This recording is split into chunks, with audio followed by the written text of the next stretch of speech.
Za sodelovanje v mentorskem programu sem se odločil iz 2 razlogov. Prvi razlog je ta, da sem zelo rad mentor in se rad ukvarjam z razvojem ljudi. Drugi pa, da mladi potrebujejo pomoč pri odločitvi za prvo službo in ocenjujem, da jim sam dejansko lahko pomagam s koristnimi nasveti. Trenutno sem pri zaključku študija farmacije, zato sem začel razmišljati o poklicni usmeritvi. Spoznal sem se z področjem prodaje v farmacevtski industriji in ugotovil, da bi me to zelo zanimalo.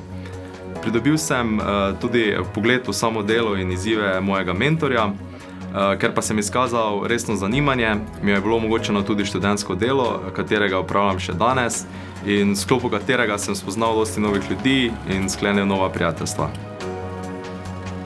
Zelo mi je všeč sodelovanje s študenti, še posebej s tistimi, ki so samoiniciativni in si želijo že na začetku kariere izbrati sebi primerno karierno pot. Dodatna prednost pa je tudi ta, da lahko spoznaš nove obraze v svoji branži, morda pa celo bodoče sodelavce.